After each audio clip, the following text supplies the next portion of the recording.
Hey, Wayne Wells here from LiquidSpring. I'm sitting here with Dave Koenig and his Newmar Canyon Star coach. He's been a user of LiquidSpring for quite a few years, and here a couple months ago he actually added the new Tru-Earth feature to his LiquidSpring, and we're going to do a quick once over on how the new driver interface works and how the Tru-Earth works. But we'll do a quick once through it, and we're going to show you the new driver interface. This is our new driver interface, and this would be the home screen, and you can change the different ride modes by just hitting the arrows next to it. We'll go over here and we'll kind of do some other stuff to it. So if you go to the settings page, you can change some of these modes. The first thing I do is the sleep out timer. I will go to never, just so it doesn't go off. You can change it from dark to light. We'll go to light just because I think it'll be easier for this video to see. We have a lot more stuff in our screens now. You have the diagnostic screen, which will tell you what all of the stuff is doing as you're going down the road. You can see the steering angle changing. If you expand that data, it'll tell you which valves are opening, which valves are closing, what kind of power draw it is, what the voltage is. It gives you all that information. So that's a very good screen. If you're talking to anybody at LiquidSpring, they may ask you some of those questions. The home screen, though, is the one that operates the normal suspension. It'll allow you to change the ride modes, the ride heights. The next screen over with the axle, that would be the Tru-Earth screen. As you can see, we're sitting here right now. Our roll is 5 degrees and our pitch is 0.8 degrees. If we hit the auto button, this thing will just start leveling itself. And it'll take it a minute or so to get level, but as it's going through this, you're not hearing any real noise, and it's very smooth and easy going through. You'll see the strut heights changing in the corners. So it's basically moving those strut heights around to accommodate this thing to be level. So we're now level. It's now 0, 0 on it. You'll see the front struts are up, the rear struts are down because we had it at a pitch, and the angles from side to side aren't off too far, but they're off a little bit, mainly up here in the front. But that's all you have to do to level the coach. This coach is now level. When we go to leave, you can just drive away and it'll take it out, or you can hit the exit button and it's just going to go back to where it was to begin with. But truly, this driver interface is very easy to use. It just takes you a minute to figure out where everything is on it. And you'll always want to, no matter what screen you go to, when you get ready to drive, just go back to home, and that's going to take you to the drive screen. When it's moving around, so if we change ride height, so that's going to do the rear only.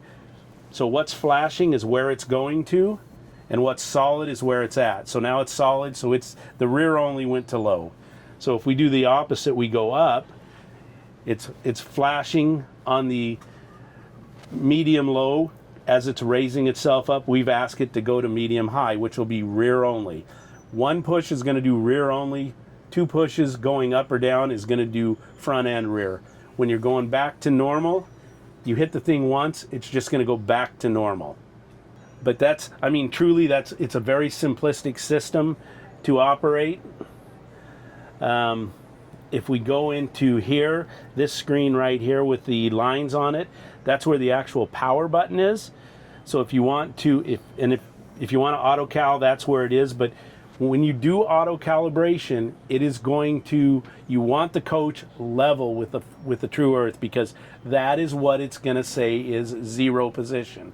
So if you're not level when you auto calibrate, every time you hit that auto button to level it, it's going to go to whatever you were sitting at when you hit that auto calibration button. So make sure if you auto calibrate, you are sitting level and your steering wheel is straight. This is the on off button right here. So if you just push that, it's going to shut it down. It'll say ECU going to sleep. The system is now off. That screen will go blank. To turn the screen back on, just touch it anywhere and hit the power button and it'll come back on. But that's the quick once over of the driver interface. So one of the other features of our system is when you initially start it, it's always going to give you this equalization screen, and you'll feel the coach kind of go thump, thump, thump, thump. That's normal. That is the coach equalizing, so it doesn't move around when you first start it. But that is absolutely normal. So when you go to start it, it will always give you that equalization screen, and you'll feel the coach kind of move around a little bit. All right, we're going to let Dave talk a little bit about what he likes about the LiquidSpring and kind of maybe go through what he's done with this coach. So besides liking the ride and the handling, which is the basic part of the system, with the Tru-Earth Leveling, I like the simplicity of the leveling and how quick it is. And with my motorhome being a Newmar, and with the way my slides are set up and everything with Newmar, with the Tru-Earth Leveling, the motorhome doesn't get twisted nearly as much with the frame as you do with true levelers on most motorhomes. There's a lot less twist in the frame, and that's one thing I really like about the Tru-Earth Leveling with LiquidSpring. How does, over the time you've had this, how does it compare the ride? Ride, 110% better. Basically driving like a dump truck going down the road to a motorhome that's worth $500,000. LiquidSpring does that to a gas motorhome.